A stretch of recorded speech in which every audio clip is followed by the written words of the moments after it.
नमस्कार, मी कृषी डॉक्टर सूर्यकांत आपल्या सर्वांचं पुन्हा एकदा सरचे स्वागत करतो. कृषी डॉक्टर या शेती निगडीत मराठीमध्ये माहिती देणाऱ्या युट्यूब चॅनलमध्ये.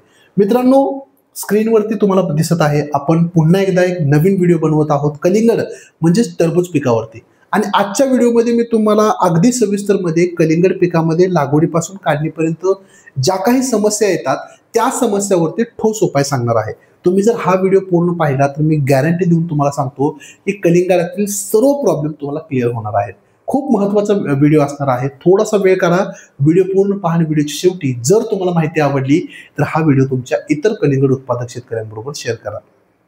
चला तर वेळ न घालवता आजच्या व्हिडिओला सुरू करूया. पुढे जाण्या अगोदर एक महत्त्वाची सूचना.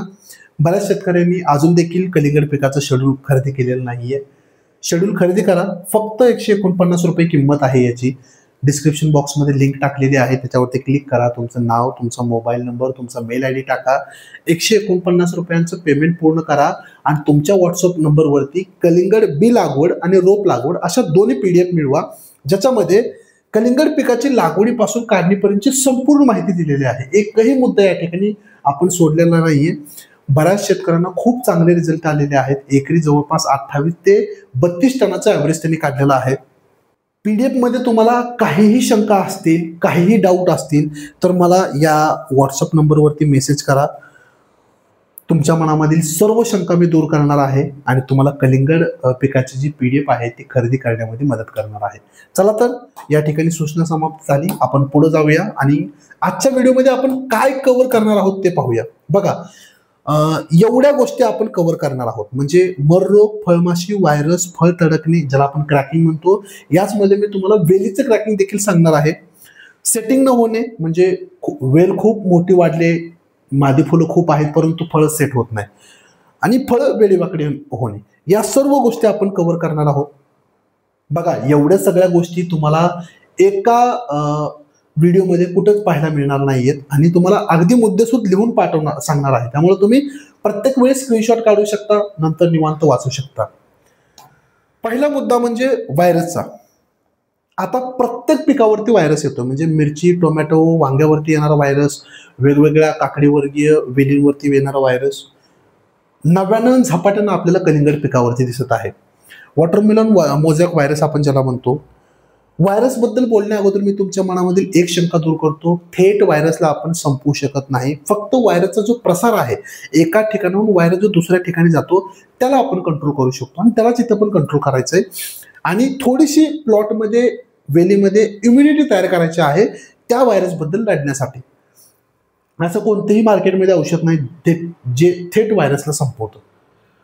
जसं म्हणलं की वेगवेगळ्या ज्या पांढऱ्या माशी, मावा, थ्रिप्स या रसोशी किडे आहेत यांना आपण कंट्रोल केलं तर नक्कीच व्हायरस त्या ठिकाणी चांगल्या प्रकारे कंट्रोल होतो. व्हायरस कसा दिसतो तर स्क्रीनवरती तुम्ही पाहत आहात. वेली वाकडी तुम्हाला वेल झालेली दिसून येईल, पानं अशा आकडलेली दिसून येतील, पाने पिवळी पडतात, तुम्हाला स्पष्ट एकदम प्लॉटच्या शिरा दिसायला लागतात. अशा प्रकारे तुम्हाला व्हायरस तुमच्या प्लॉटमध्ये दिसून येतो. फळावरती पाहिलं तर मित्रांनो अशा प्रकारे तुम्हाला वेगवेगळ्या कलरची फळं झालेली दिसून येतात. हे एक स्पष्ट लक्षण आहे व्हायरसचं. हे देखील व्हायरसचंच लक्षण आहे. काय करायचंय व्हायरस कंट्रोल करण्यासाठी? काय करायचंय बघा, थोडासा जास्त वेळ आपण याच्यावरती घेऊया कारण प्रत्येक प्लॉटमध्ये आता हा प्रॉब्लेम येत आहे. सगळ्यात महत्त्वाचं म्हणजे पिवळ्या आणि निळे चिकट सापळे बसवा, जेणेकरून ज्या काही रसशोषक किडे आहेत त्या सुरुवातीलाच आपल्याला कंट्रोल होतील. रोग प्रतिरोधक जातींची निवड करा. उगाच कुठलीही जात निवडू नका, लोकल जात निवडू नका. ब्रँडेड खात्रीशीर बियाणं आणा, जेणेकरून आपल्याला तीच व्हरायटी आपल्या प्लॉटमध्ये लागवड करता येईल. पिकांची फेरपालट करा. पुन्हा पुन्हा कलिंगड खरबूज प्लॉटमध्ये त्याच मल्चिंग बेडवरती घेऊ नका. जर पाठीमागच्या प्लॉटमध्ये भरपूर सारा व्हायरस, मर रोग आला असेल तर तिथं पुन्हा तुम्ही कलिंगड किंवा खरबूज घेऊ नका. निदान 1 वर्षानंतर चांगल्या प्रकारे वेगवेगळ्या पिकांची फेरपालट केल्यानंतर मग तुम्हाला त्या ठिकाणी कलिंगड किंवा खरबूज घ्यायचं आहे. जेवढी जैविक म्हणजे सेंद्रिय खतं तुम्ही तुमच्या प्लॉटमध्ये टाकाल तेवढं तुम्हाला चांगल्या पद्धतीचं रिझल्ट त्या ठिकाणी मिळणार आहे. तण नियंत्रण. जेवढा प्लॉट तुम्ही स्वच्छ ठेवाल मित्रांनो तेवढं तुम्हाला व्हायरस कमी आलेला दिसून येईल, कारण रसशोषक किडे कमी होतात. जेवढी काही साधनं आपण प्लॉटमध्ये वापरतो, म्हणजे खुरप्यापासून, मल्चिंग पासून, जी काही अवजार आपण प्लॉटमध्ये वापरतो ती सर्व सॅनिटाईज करून घ्यायची आहेत, म्हणजे निर्जंतुकी करून घ्यायची आहेत. थोडंसं तुम्हाला जास्त आटास वाटेल, परंतु तेच मुख्य कारण असतं तुमच्या प्लॉटमध्ये व्हायरस आणण्याचं. जेवढ्या काही व्हायरसग्रस्त वेली आहेत त्या अगोदरच काढून नष्ट करून टाका, म्हणजे त्या प्लॉटमध्ये ठेवू नका. आणि प्लॉटमध्ये शक्य तेवढा नत्राचा संतुलित वापर करा. म्हणजे जेवढा नायट्रोजन तुम्ही जास्त द्याल तेवढं वेगवेगळ्या रसोशी किडींचा प्रॉब्लेम तुम्हाला येणार आहे, कारण वेलीचे पान जे आहे ते कवळं पडणार आहे. तर हे प्रिव्हेंटिव्ह उपाय बनतो. म्हणजे व्हायरस येण्याच्या अगोदर काय करावं हे होतं. समजा व्हायरस आलाय तर काय करायचंय, सगळ्यात महत्वाचं म्हणजे आपल्याला काहीच नाही, डोळं झाकून रस शोषक किडीला कंट्रोल करायचंय. मी या ठिकाणी तुम्हाला वेगवेगळी कीटकनाशकांना त्यांचं प्रमाण देत आहे. सुरुवातीला तुम्ही नीम ऑइल घेऊ शकता 2 मिली, किंवा तुम्ही धानुकाचा आरेवा अर्धा ग्रॅम घेऊ शकता, किंवा तुम्ही बाहेरचा ॲडमायर अर्धा ग्रॅम घेऊ शकता. टाटाचं माणिक तुम्ही घेऊ शकता अर्धा ग्रॅम, किंवा तुम्ही सिंजेंटाचा आलिका अर्धा मिली घेऊ शकता, किंवा तुम्ही बाहेरचं रिजन ज्याच्यामध्ये फेब्रुवारी 5% SC घटक मिळतो तो 1.5 ते 2 मिली घेऊ शकता.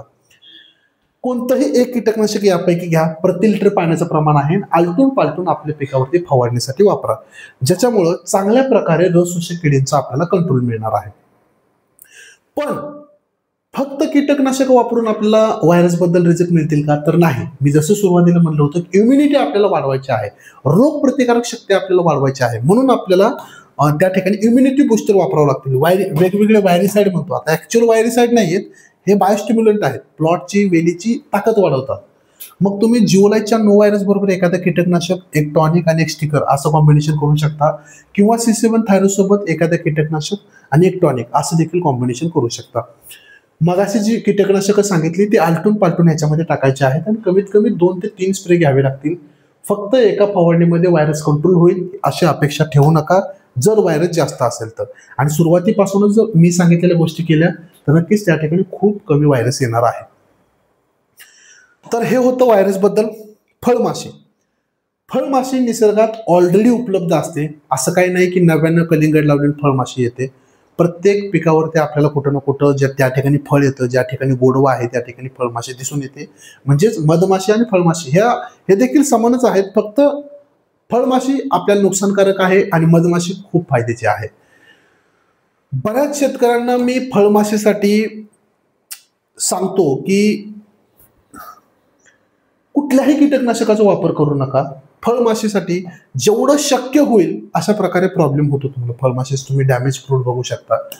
जेवढं शक्य होईल तेवढं तुम्ही फळमाशी फेरोमेन ट्रॅप म्हणजे कामगंध सापळ्यातनं कंट्रोल करा. कारण तुम्ही जर जवळपास रोप लागवडीपासून 20 ते 35 दिवसाच्या दरम्यान ही फळमाशी येते, किंवा थोडंसं पुढे गेलं ज्यावेळेस फळ मोठं होतं ही फळमाशी काय करू शकत नाही. फक्त ज्यावेळेस फळ लहान असतं त्यावेळेस प्रॉब्लेम असतो. आणि या ठिकाणी मी कीटकनाशकाचा वापर का टाळतोय, कारण याच वेळेस आपल्याला मधमाशी देखील आपल्या प्लॉटमध्ये येत असते. म्हणून फक्त कामगंध सापळ्यातून जेवढी शक्य होईल तेवढी आपल्याला फळमाशी कंट्रोल करायची आहे. एकरी तुम्ही 8 ते 10 कामगंध सापळे लावू शकता. मग शिकारी ट्रॅप तुम्हाला खूप चांगल्या प्रकारे रिझल्ट देतात. मर रोग, आता मर रोगावरती थोडी चर्चा करूया.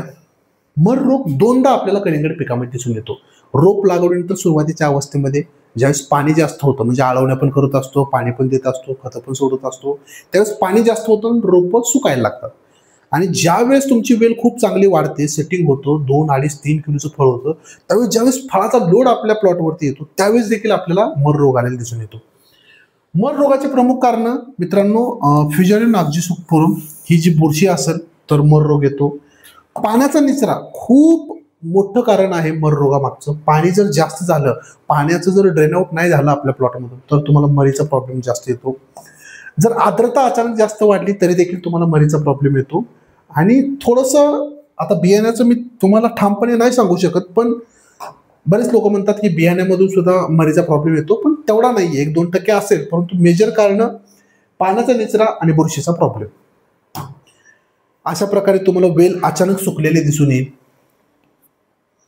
काय करायचंय बघा, मरीसाठी काय करायचं म्हणजे जर प्लॉटमध्ये तुम्हाला विल्टिंग दिसत असेल तर रोग प्रतिकारक वाणाची निवड करा. ठीक आहे, आपण चांगलं वाण निवडलं. पिकांची फेरपालट करा. मी पुन्हा सांगतो की त्याच प्लॉटवरती जर पहिल्या प्लॉटमध्ये मरीचा प्रॉब्लेम जास्त आहे, विल्टिंग जास्त झाले, पुन्हा तिथं कलिंगड लगेच घेऊ नका. लागवडीनंतर बघा, हे खूप महत्वाचा माझ्या आवडीचा विषय आहे. रोप लागवडीनंतर 20, 40 आणि 60व्या दिवशी आपल्याला जीवाणूची स्लरी सोडायची आहे.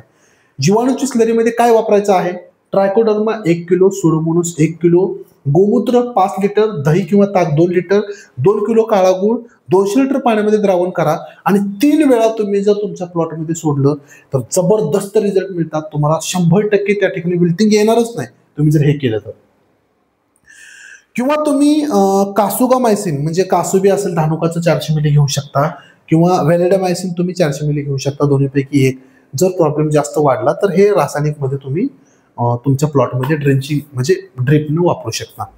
परंतु एकदा ट्राय करा, ह्या 3 जर आळवण्या केला तर खूप चांगले रिझल्ट मिळतात तुम्हाला विल्टिंग बद्दल.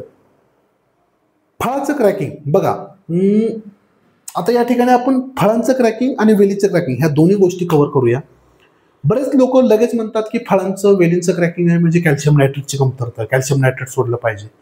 ते कारण आहे पण 4-5% आहे. 90 ते 95% कारण असतं म्हणजे पाण्याचं अव्यवस्थापन. म्हणजे अचानक पाणी जर तुम्ही वाढवलं तर एक पाण्याचा प्रेशर त्या ठिकाणी तयार होतो वेलीमध्ये, फळामध्ये, फळ तडकतं. समजा तुम्ही जर पाण्याचा ताण दिला तरी देखील तुम्हाला क्रॅकिंग आलेलं दिसून येईल, म्हणजे वेल वाळायला लागते, क्रॅकिंग होतं. म्हणून पाणी खूप महत्वाचं आहे. 15 मिनिटापासून चालू करायचंय, 2.5 तासापर्यंत न्यायचंय पाणी आपल्याला शेवटचं. हे हळूहळू हळू वाढवत जायचंय आपल्याला. अचानक पाणी वाढवायचं नाही किंवा अचानक पाणी कमी देखील करायचं नाहीये. पाणी व्यवस्थापन चांगलं करा. पाणी व्यवस्थापनासोबतच उपायामध्ये आपल्याला अशा प्रकारे बघा, लक्षणं बघा अगोदर. फळाचं क्रॅकिंग, वेलीचं क्रॅकिंग तुम्हाला कसं दिसतं याच्यामध्ये मी तेच सांगतो की तुम्ही चांगल्या प्रकारे पाण्याचं व्यवस्थापन करा. कॅल्शियम, बोरॉन, पोटॅश या ज्या काही अन्नद्रव्याच्या व्यवस्थापनाच्या गोष्टी आहेत ते योग्य वेळी द्या. उगाच क्रॅकिंग आलं भरपूर कॅल्शियम नायट्रेट बोरॉन सोडलं नाही. तुम्हाला सुरुवातीपासून योग्य वेळेमध्ये ते द्यायचंय. मग कारण आता सोडलंय तर लगेच आज रात्री ते लागू होणार नाही, ते 7-8 दिवसानंतर लागू होणार, कारण त्याचा हळूहळू अपटेक होणार आहे. म्हणून शेड्यूल मी वारंवार तेच सांगतो, शेड्यूल तुम्हाला काय करतं तर प्रिव्हेंटिव्ह मध्ये खत व्यवस्थापन चांगलं करून देतं, फवारणी व्यवस्थापन चांगलं करून देतं. त्यामुळं अचानक आपल्याला कुठल्या गोष्टीचं संकट येत नाही. सिलिकॉन देखील तुम्ही वापरलं तरी देखील एक काय म्हणतो सुरक्षा कवच आपल्या पानांवरती, वेलींवरती येतं. थोडासा हार्डनेस येतो जेणेकरून लगेच कीड रोगाला बळी पडत नाही आपला वेल. सेटिंग न होणे बघा, सगळ्यात महत्वाचं कारण आहे. आता समजा वेलीची वाढ खूप झाली आहे तुमच्या, खूप फुलकळी तुम्हाला लागली आहे, पण तरी देखील सेटिंग होत नाही. 4-5 दिवस फुलकळी राहते, गळून जाते. असं का होतं तर या ठिकाणी 90 ते 95% कारण असतं. जर फुलकळी असेल तर ते म्हणजे मधमाशीचं. मधमाशी समजा अशा प्रकारची तुमची फुलकळी आहे, ह्याच्यावरती कमीत कमी 8 ते 10 वेळा एक मधमाशी बसणं गरजेचं आहे. कारण प्रत्येक वेळेस मधमाशी फुलकळीवरती येताना नर फुलाची जवळपास 8 ते 10 पोलन घेऊन येत असते आणि एका फुलकळीला फळात रूपांतर होण्यासाठी जवळपास नर फुलाचे 110 ते 120 पोलनची गरज असते. मित्रांनो, 8 ते 10 वेळा मधमाशी एका फुलावरती बसणं गरजेचं आहे. त्यामुळे फक्त आज मधमाशी दिसले उद्या नाही, ते कंटिन्यूस तुम्हाला 8-10 दिवस तुमच्या प्लॉटमध्ये तिचं वावर असणं खूप गरजेचं आहे. त्यामुळे मधमाशीसाठी उपाययोजना करा. आता बाकीच्या गोष्टी देखील आहेत, म्हणजे nitrogen, phosphorus, potash, boron, zinc अशा वेगवेगळ्या 4-5 अन्नद्रव्याची जर कमतरता असेल तरी देखील आपल्याला सेटिंग होत नाही. वेलीवरती जर ताण असेल म्हणजे पाण्याचा ताण, पाणी जास्त होणं किंवा अचानक टेम्परेचर जास्त वाढणं, अचानक खूप टेम्परेचर कमी होणं, याच्यामुळे देखील आपल्याला सेटिंग कमी झालेलं दिसून येते. राईट, वातावरण खराब असणं हे तर आपण कव्हर केलेलं आहे.